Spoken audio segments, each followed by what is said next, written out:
Prateek Agarwal, who is joining us live. Thank you so much. It's always a pleasure talking to you.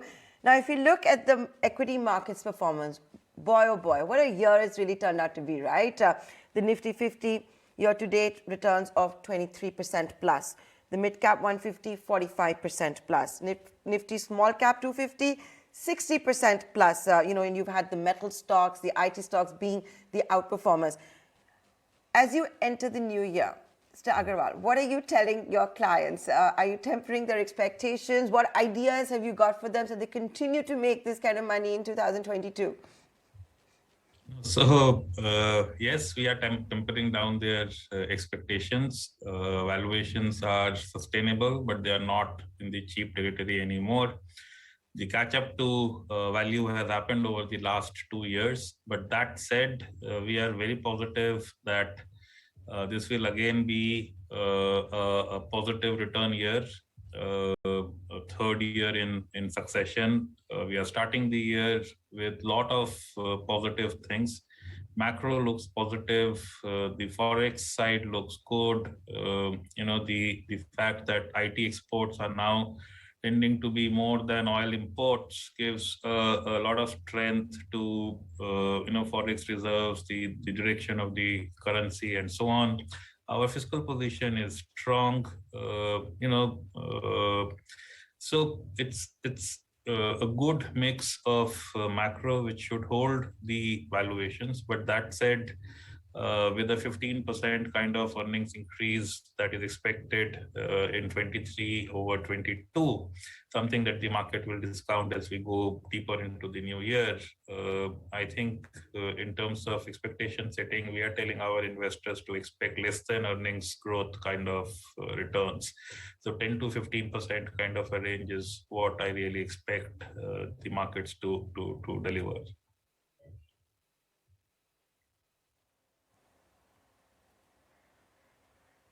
It's so interesting you're saying that because, after 10 long years, the capex cycle, at least in the private sector, seems to be real. The profit pool seems to be real. And you're saying, returns below earnings. Yeah, mostly to do with, start point of valuations. But otherwise, we are on a pretty good wicket. And I keep saying, unless we shoot ourselves in the foot, we have a pretty long runway of sustained growth. So like you said, capex cycle is starting. The government was always doing its bit. State government have started to participate as well. The households, the house buying activity is the biggest capex the households do, and that's turned buoyant. I think corporate capex of the usual kind will take some time, while the PLI-induced corporate capex is really starting to happen as well. So, and apart from capex, please remember the recovery that we have had is a K-shaped recovery. So there is one section which has done well and is pulling the economy up, and it's already over the pre-COVID levels.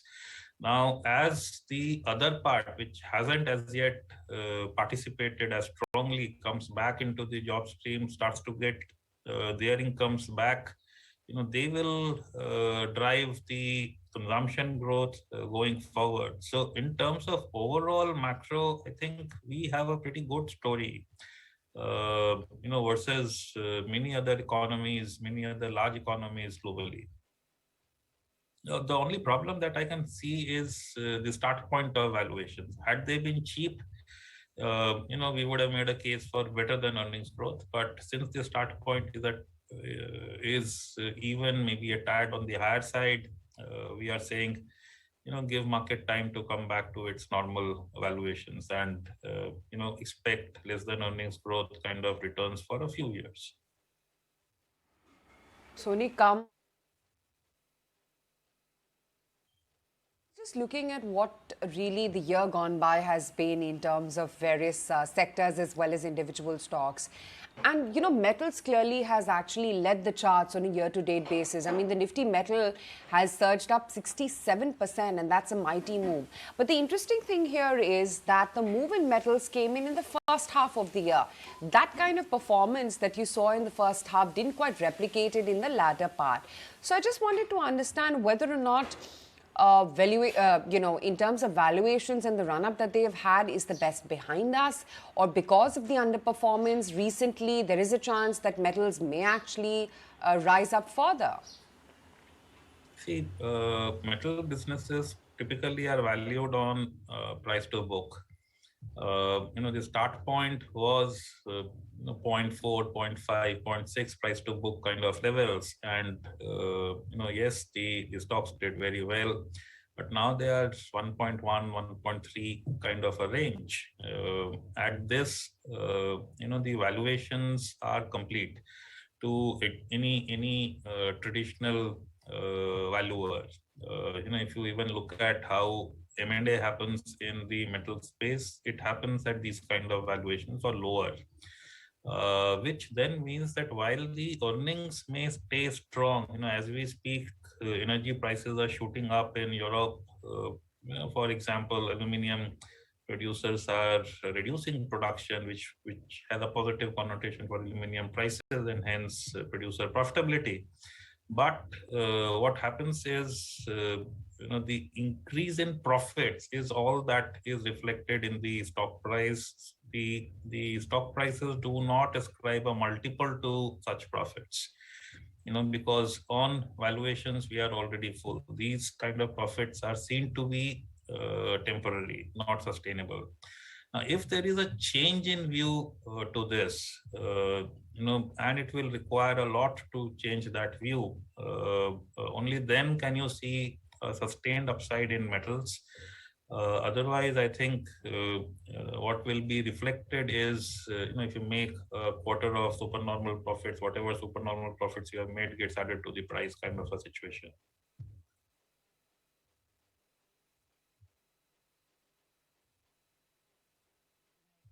Prateek, the other thing is, pharma actually has been a relative underperformer. And I was just looking at the performance there as well.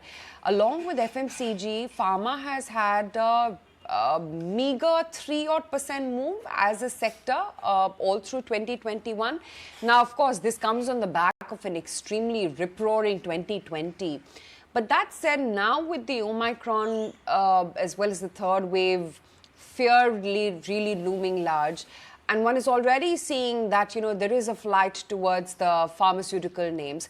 Do you think pharma has a chance or potential to actually play catch up? And when I say pharma, I'm obviously including the larger healthcare services space as well into it.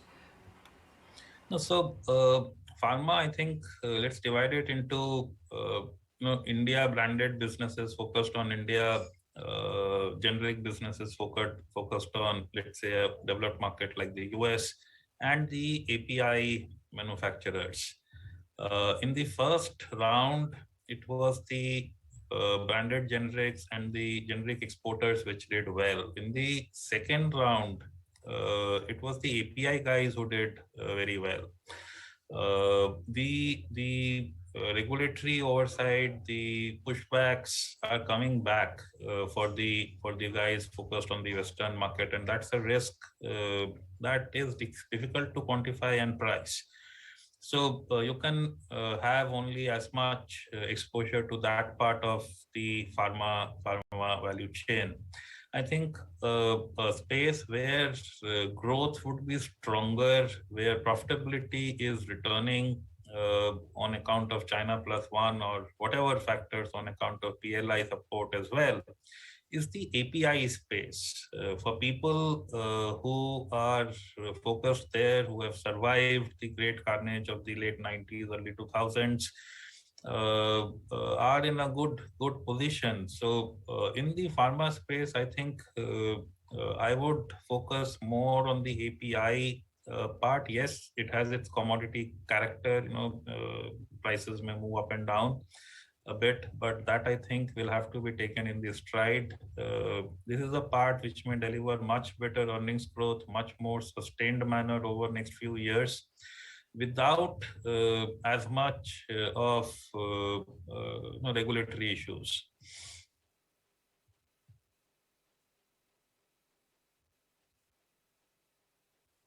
Prateek, what about IT? You began this interview with talking about overstretched valuations. Middle of 2021, we started saying, hey, isn't IT too expensive? But even if you look at an Infi, it's given a return of what? Almost 50% year to date. TCS, 25% year to date.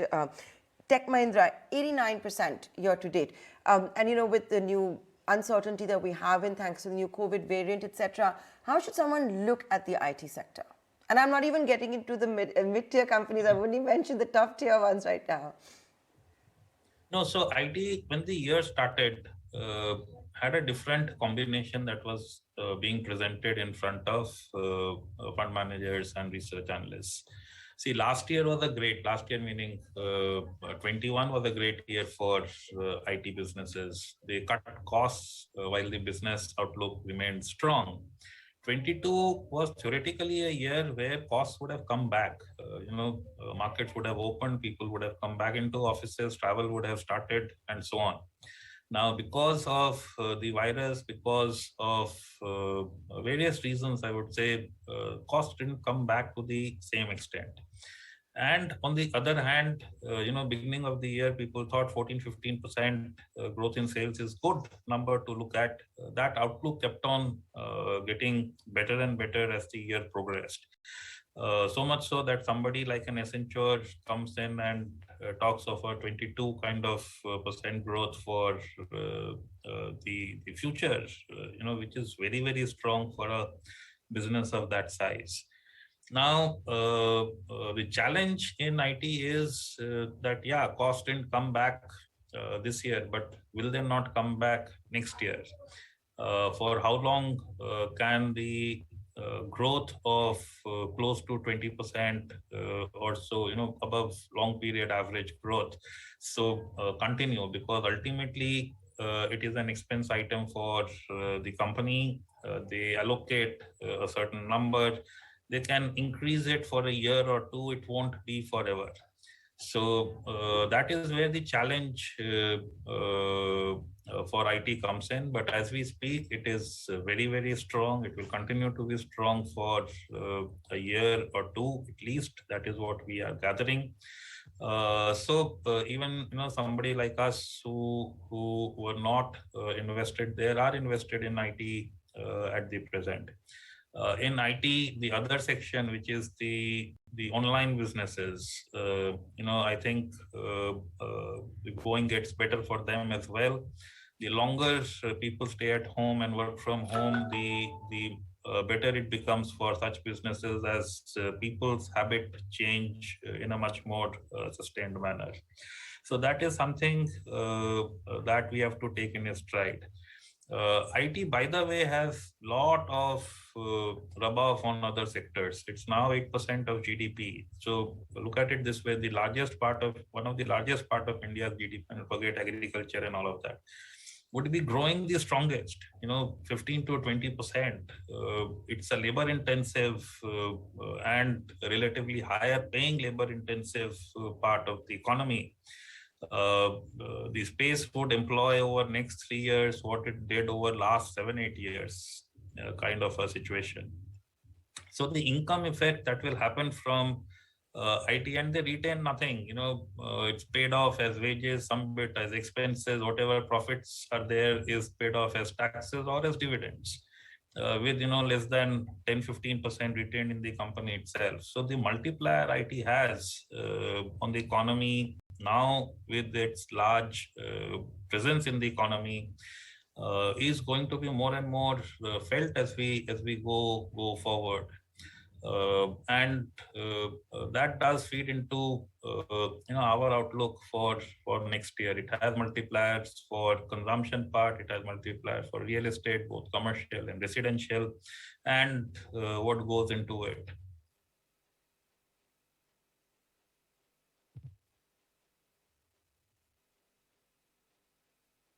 Before we let you go, we've been asking all of our guests this question. So as we enter 2022, and very quickly, since we're running out of time, and I apologize for saying that, what would you buy, sell, hold? Where will you?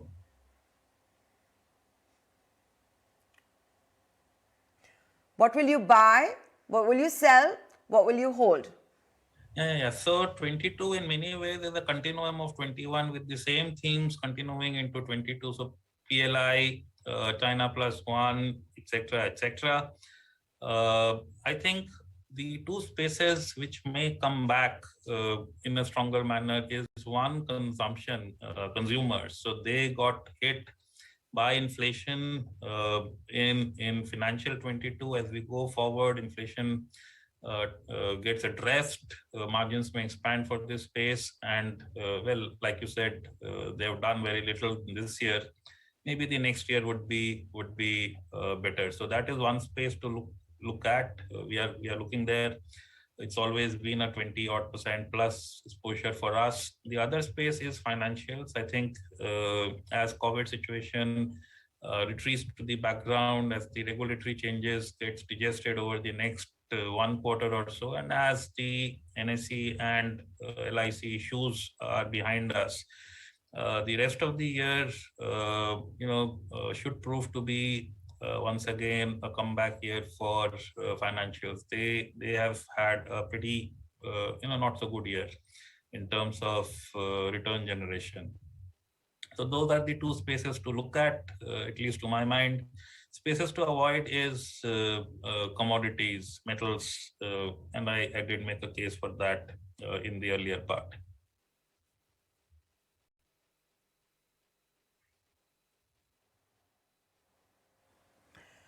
Okay, so those are the buy, sell, hold ideas from Prateek Agarwal. Thank you so much for joining us live today on 31st of December. Here's wishing you, your entire team and family a very happy new year. Very happy New Year. Bye.